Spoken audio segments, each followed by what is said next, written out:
Imagina um grupo de médicos que a cada 20 diagnósticos, eles erram 19. Imagina um grupo de estudantes que a cada 20 questões, eles erram 19. Imagina um grupo de motoristas que a cada 20 viagens, eles vão para o lugar errado em 19. Sabe o famoso mercado financeiro? Pois é. Nos últimos anos, de cada 20 previsões que os especialistas fizeram, eles erraram 19. Seriam eles incompetentes ou mal intencionados? Eu sinceramente não sei, mas eu sei que os médicos seriam processados, os estudantes seriam reprovados e os motoristas perderiam o emprego. Já esses especialistas do mercado têm cada vez mais dinheiro e influenciam cada vez mais a nossa economia e a nossa política.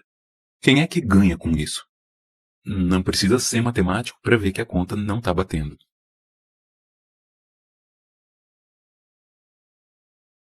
Que os jornalistas se acostumam a ler manchetes desses jornalões tendenciosos que estão sempre tentando culpar o governo por tudo. Aqueles mesmos que falam que a culpa do aumento do dólar é do Lula e quando o dólar abaixa é por causa do Trump, não é por causa do Lula. Então percebam como os repórteres, os jornalistas estão todos mal informados e estão todos atrelados às fake news, às mentiras, às distorções provocadas pelas próprias mídias. Eles vão ao vivo e passam vergonha. Eles vão ao vivo e fazem perguntas esdrúxulas. Reparem na formação desses sujeitos. Presidente, o senhor falou 2 vezes sobre a questão do ajuste fiscal, do déficit fiscal. Mas eu queria aprofundar um pouquinho, porque o que a gente está querendo saber é se o senhor entende que cumpriu a necessidade de contenção de gastos para o equilíbrio fiscal a longo prazo, porque o problema no mercado não é hoje, é o daqui para frente. O que a gente quer saber é se o senhor considera que cumpriu a necessidade de baixar o rombo fiscal, de resolver o rombo fiscal. Olha, eu vou só repetir o seguinte: não existiu rombo fiscal. Rombo fiscal existiu no governo passado. No governo passado, houve rombo fiscal de quase 2,6%. No nosso não houve. Aliás, se não fosse o Rio Grande do Sul, nós teríamos feito superávit. Pela primeira vez em muitas décadas. É importante lembrar, eu gosto de falar sempre isso, que eu já fui presidente da República. E eu cheguei a fazer superávit de 4,25. Uma demonstração de seriedade. Agora, o que eu não posso é levar o povo mais humilde a um sacrifício para contemplar os interesses de menos gente. Não vou fazer, e o povo sabe que a estabilidade fiscal é um benefício para ele. Porque se eu não fizer estabilidade fiscal, quando eu for cortar, quem vai cortar o Congresso Nacional é do povo pobre. Então, para mim, sabe, nós temos agora uma meta, uma nova política tributária que vai entrar em vigor em 2027. A gente pode ter muito mais capacidade de investimento, a gente pode ter muito mais capacidade de arrecadação. E eu tenho que esperar cada período para saber como é que vai ser. A única coisa que eu quero é que as pessoas tenham certeza que neste governo não haverá irresponsabilidade fiscal. É isso. O meu histórico é a prova disso. É o meu histórico. Eu sempre falo para vocês, como é que estava a indústria automobilística quando eu voltei para a presidência da República em 2023? Eu sempre falo, porque às vezes as pessoas têm memória curta. Quando eu deixei a presidência desse país, a indústria automobilística em 2010 vendia 3.800.000 carros. Quando eu voltei, 15 anos depois, estava vendendo apenas 1.600.000 carros. Agora já chegou a 2.600.000. Então, é isso que vai acontecer no Brasil. É isso que vai acontecer. Eu não tento discutir aquilo que meia dúzia de pessoas querem. Eu quero discutir aquilo que interessa à maioria das pessoas. É gerar emprego, é gerar renda para essas pessoas. Criar um país de classe média. É esse país que eu quero criar. E vou criar. E vou criar. Sabe, para os meus adversários ficar com muito mais raiva de mim, com muito mais ódio de mim. Como é que pode esse metalúrgico de São Bernardo do Campo, de diploma primário, como é que pode esse cara fazer o que nós não conseguimos fazer? Aliás, eu acho que vocês poderiam estudar. Sabe uma coisa que eu vou pedir para vocês? Esse país teve a proclamação da República em 1889. Vocês poderiam pesquisar em que momento da história esse país teve inclusão social de verdade. Poderiam pesquisar. Vocês vão perceber que teve com Getúlio e teve comigo.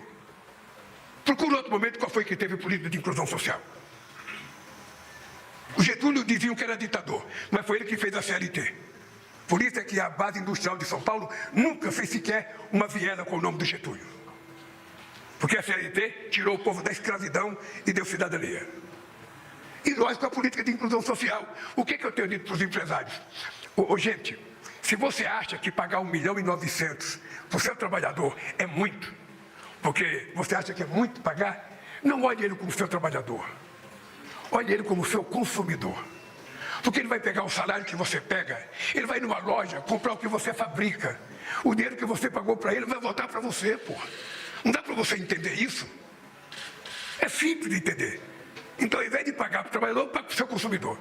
Se a gente fizer isso, esse país vai dar um salto de qualidade da forma mais extraordinária possível. Nós quase conseguimos uma vez. Uma coisa que me deu tristeza foi voltar à presidência com 33 milhões de pessoas passando fome outra vez. Vamos acabar. Em 2026, quando eu tiver que entregar a presidenta da República, eu vou dizer para vocês, nenhum brasileiro ou brasileira está passando fome nesse instante. É isso que eu vou fazer, muito orgulhosamente. Vamos lá. Nessa semana, o senhor foi noticiado que o senhor autorizou o aumento do diesel para a Petrobras. E isso é uma questão que interfere nos caminhoneiros. Deixa eu te falar uma coisa. Eu não autorizei aumento do diesel. Porque desde o meu primeiro mandato, que eu aprendi que quem autoriza o aumento do petróleo e derivado de petróleo é a Petrobras e não é o presidente da República. Essa é a primeira verdade que eu quero dizer. Eu já aprendi há muito tempo isso. E aprendi uma outra coisa. Se a Petrobras tiver que fazer um reajuste, e veja a diferença, eu falei reajuste e você falou de aumento. É porque se ela tiver que fazer um reajuste, ainda assim, não levando em conta o aumento da inflação de 2023 a 2024, sem contabilizar a inflação, se colocar essa inflação no preço, se ela fizer reajuste, ainda assim será menor do que dezembro de 2022. Só para você ter ideia, quem está aumentando é o CONFAS, que está reajustando, sabe, o COFINS em 6,75, uma coisa mais ou menos assim. Esse é o aumento. O que nós estamos fazendo, se ela decidiu fazer, e se ela for fazer, é um reajuste que ainda assim vai garantir que o preço do diesel fica abaixo daquilo que era em dezembro de 2022. É isso que eu sei, pela imprensa, inclusive. Li muito hoje o que vocês escreveram ontem, sabe? Mas ainda não fui avisado se ela vai aumentar ou não, e ela não precisa me avisar. Se ela tiver uma decisão de que para a Petrobras é importante fazer o reajuste, ela que faça. E comunica a imprensa. Tá? Veja, se tiver uma movimentação de caminhoneiros, eu vou fazer o que eu sempre fiz a vida inteira. Nós vamos conversar com os caminhoneiros. Nós vamos colocar tanto o ministro do Transporte, sabe, como o ministro da Administração, a Esther, para conversar. Sabe, nós não temos nenhuma preocupação, nós vamos conversar com todo e qualquer setor que tiver qualquer problema com o governo. Sabe? Então, é isso. Nada que seja alarmante se a gente tiver disposição de conversar. E nós temos disposição de conversar, e os caminhoneiros só têm que saber da verdade. Ele tem que saber o preço do diesel em dezembro de 2022 e o preço do diesel agora. Ele sabe que está mais barato. Está mais barato o diesel, está mais barato a gasolina, está mais polido o gás de cozinha. E vão continuar mais barato. É isso. Uma coisa que me deixa triste às vezes, é que às vezes tem pessoas do setor que quer ter uma predominância na formação da opinião pública. Vocês sabem o quanto nós passamos de apuro com as pessoas dizendo, não, porque o déficit fiscal, porque o déficit fiscal, porque o déficit fiscal. O que aconteceu com o déficit fiscal? O que aconteceu? 0,1%. 0,1% é zero. Não é 2,5% como nós recebemos, é zero. E vai ser assim. Vai ser assim porque eu tenho muita responsabilidade na minha casa e tenho muita responsabilidade com esse país. Eu sei, porque eu vivi 27 anos da minha vida dentro de uma fábrica. E sei porque eu vivi 10 dentro do sindicato. Eu sei como é que o povo sofre a irresponsabilidade de um governo. E quando eu falo que a gente vai controlar a economia desse país, é porque se a gente não acertar, quem sofre é o povo. Olha que o país quebrar, sabe que vão cortar o povo. É o povo que vai ser vítima. É gente que ganha bilhões e bilhões querendo que a gente corte, sabe, tostão do povo trabalhador. E é por isso que eu tenho responsabilidade. Já provei isso em 8 anos de mandato e vou provar outra vez em 4 anos de mandato. Eu ainda não sentei para ficar pensando se eu vou ou não trocar alguns ministros. Agora, vocês podem ter certeza que o dia que eu trocar, vocês saberão de primeira mão. E não vai saber por um furo de um articulista, não. Sabe aquele furo? Não, alguém perto do governo, alguém próximo do presidente, alguém que sabe tomar café com o presidente. Não. Vocês vão saber porque eu vou comunicar a vocês se nós vamos trocar A ou B e só vai entrar C ou D. Tá? Mas eu quero dizer que a Gleice é um quadro que ela tem competência para ser ministra em qualquer país do mundo. Eu só queria terminar dizendo para você o seguinte, eu vou tentar fazer isso mais vezes. Porque se tem uma coisa que me irrita, é sair notícia, sabe, da boca do presidente quando ele não falou. Sabe, por interpretação. Então, se vocês tiverem que fazer julgamento do presidente, faça depois de ouvir o presidente. Bom dia, presidente Lula, tudo bem? Feliz ano novo para o senhor. Sérgio Roxo do Globo. Nessa semana, 2 presidentes de partidos da base, né, que tem ministérios, fizeram críticas ao governo. O Gilberto Kassab disse que o senhor não é favorito, não vê o senhor como favorito se a eleição fosse hoje, em 2026, e falou que o ministro da Fazenda, Fernando Haddad, é fraco, né? E o Marcos Pereira, que é o presidente do Republicanos, falou que o governo está sem rumo e que também imagina o partido dele em outro caminho em 2026. Eu queria saber, o senhor teme perder o apoio desses partidos até 2026? E como é que o senhor pretende contemplá-los na reforma ministerial? Você sabe que, quando eu vi a história do companheiro Kassab, eu comecei a rir. Porque como ele disse, se a eleição fosse hoje, eu perderia. Eu olhei no calendário e percebi que a eleição vai ser só daqui a 2 anos. Eu fiquei muito despreocupado, porque hoje não tem eleição. Segundo, eu acho que o Kassab foi injusto com o significado do companheiro Haddad no Ministério da Fazenda. É importante a gente lembrar. Eu posso não gostar pessoalmente de uma pessoa. Eu posso ter crítica pessoal àquela pessoa. Mas não reconhecer que o companheiro Haddad começou o nosso governo coordenando a PEC da transição, porque a gente não tinha dinheiro para governar o país em 2023. E nós conseguimos, num governo, num parlamento totalmente adverso, totalmente, porque o meu partido só tinha 70 deputados em 513, a gente conseguiu aprovar a PEC da transição, que permitiu a gente ter dinheiro para cuidar das políticas, pagar inclusive dívida do governo passado, e ainda teve política para fazer mais investimento em educação e também no Bolsa Família. Então é uma coisa que eu acho que o Haddad é um ministro extraordinário e está fazendo. A segunda coisa é o arcabouço fiscal. Ou seja, o companheiro Haddad coordenou com o Congresso Nacional, sabe, uma indicação de uma seriedade administrativa estupenda. Ou seja, ele convenceu todo o governo e o Congresso Nacional de que, além da gente cumprir o arcabouço fiscal, a gente não poderia gastar mais de 2,5% em investimento. Essa é uma coisa extraordinária, porque isso foi feito contra todas as pessoas que querem, sabe, investir mais. Não é gastar, é investir mais. E foi aprovado no governo e foi aprovado no Congresso Nacional. Depois, o companheiro Haddad coordenou uma coisa que o mundo vai agradecer e o Brasil vai agradecer, que foi a aprovação da reforma tributária. Jamais houve uma reforma tributária feita num regime democrático. Jamais.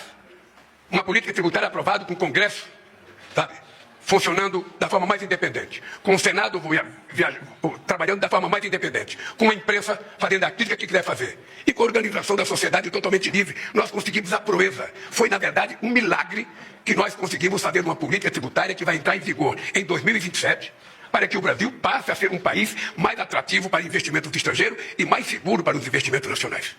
Ou seja, na verdade, só por isso o Haddad deveria ser elogiado pelo Kassab. Agora, eu não posso, sabe, pedir para o Kassab elogiar se ele não quer elogiar.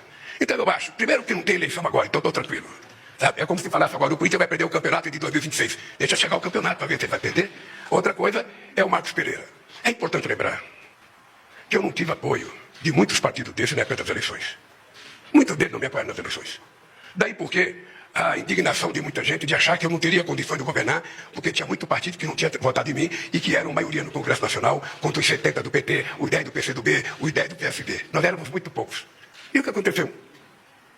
Foi o momento em que nós aprovamos mais projetos de lei e medida provisória na história desse país. Uma demonstração de muita capacidade de conversa, de muita capacidade de articulação, de muita competência, de ceder naquilo que você pode ceder, porque quando a gente manda um projeto para o Congresso Nacional, esse projeto não é obrigatoriamente votado do jeito que a gente quer. Nós compreendemos que o Congresso tem o direito de mudar, de fazer emenda. Se for colocado jabuti, eu veto. E mesmo assim o Congresso tem o direito de derrubar o meu veto. E mesmo assim eu tenho o direito de recorrer à Suprema Corte para manter o meu veto. É assim que funciona a democracia. É assim que funciona a democracia. Então, se os republicanos vão me apoiar ou não em 2026, deixa chegar em 2026. Deixa chegar, gente. Não vamos tentar antecipar 2 anos. O meu problema agora é fazer com que 2025 seja o ano da melhor colheita política desse país para o meu governo. Da melhor política de obras públicas para o meu governo. Da melhor colheita possível de inclusão social do meu governo. Em todas as áreas. Em todas as áreas.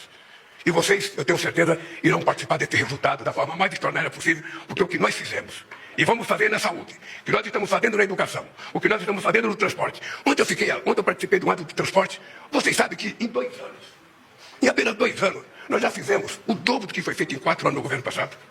Vocês sabem que nós vamos fazer 41 licitações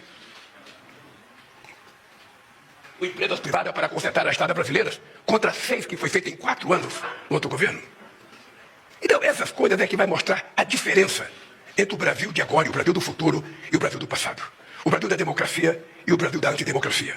O Brasil da democracia e o Brasil do golpista. O Brasil da verdade contra o Brasil da mentira. É esse país que a gente vai mostrar. E eu quero que vocês acompanhem. da forma mais democrática possível, para vocês poderem escrever aquilo que vocês querem, sem que o presidente fique ofendendo vocês, sem que o presidente fique desacatando vocês. Porque tem gente que acha que jornalista bom é aquele que escreve um artigo favorável ao governo.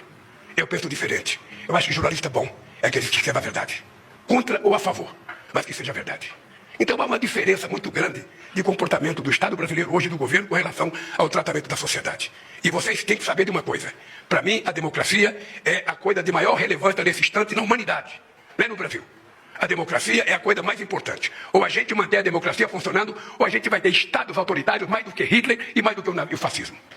E é por isso que a democracia é um valor incomensurável na minha vida daqui para fora. Eu tenho dito para os trabalhadores, eu tenho dito ao invés de vocês ficarem fazendo pauta de reivindicação, façam quanto vocês quiserem, mas coloquem a democracia, porque só com democracia é que vocês conquistam as coisas. Só com democracia, com direito de greve, com direito de xingar governo, com direito de fazer passeata, com direito de fazer tudo. Se a gente perder isso, a gente perde a coisa mais extraordinária, que é a democracia. Eu gosto tanto da democracia, porque jamais no regime autoritário o Metalúrgico seria presidente da República. Jamais. Jamais o índio seria presidente da Bolívia. E a democracia ela é extremamente importante porque ela permite o contrário. Ela permite uma aliança como eu e o Zé Alencar. Ela permite uma aliança como eu e o Alckmin. Quem é que imaginava que eu ia fazer uma aliança com o Alckmin? E eu fiz. E sou agradecido pelo extraordinário serviço que ele está prestando ao Brasil e ao meu governo.